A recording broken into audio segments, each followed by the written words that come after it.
হচ্ছে যে তুমি তো অলরেডি প্রতিষ্ঠিত একজন ন্যাশনাল পর্যায়ে একজন প্রতিষ্ঠিত ওয়েট লিফটার, তারপর তুমি ট্যালেন্ট হান্টের মতো যে এই কর্মসূচিতে কেন তুমি ইনভলভ হলে? আমার এখনও লাগে যে আমার আরেকটু শেখা উচিত, আরেকটু জানা উচিত। একই জিনিস বারবার শুনলে ওইটা আমার রেগুলার ট্রেনিংয়ের উপরে ইফেক্টটা পড়বে তখন, যে আমার যে একটু একটু ভুল আছে কিছু জায়গায় ওগুলো তখন ওইভাবে কারেক্ট করতে পারবো। দ্যাটস ওয়াই অ্যাকচুয়ালি আচ্ছা আচ্ছা, ন্যাশনাল পর্যায়ে তো মোটামুটি তুমি অনেকগুলো সাফল্য পেয়েছো।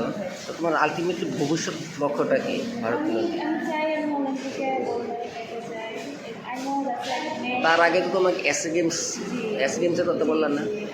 অবশ্যই আই মিন আমার পারফরমেন্স বাড়াতে প্রত্যেকটা ধাপ পাল্টে চাই হায়েস্ট লেভেলে।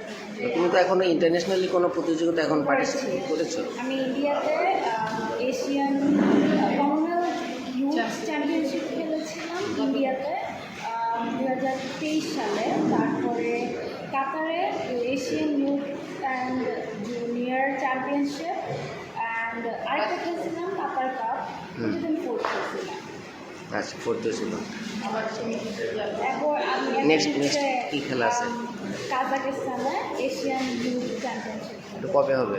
এটা হচ্ছে 4 থেকে 10 তারিখ কাজাকিস্তানে, এই জুলাই। আচ্ছা, ঠিক আছে, ধন্যবাদ তোমাকে। হ্যাঁ।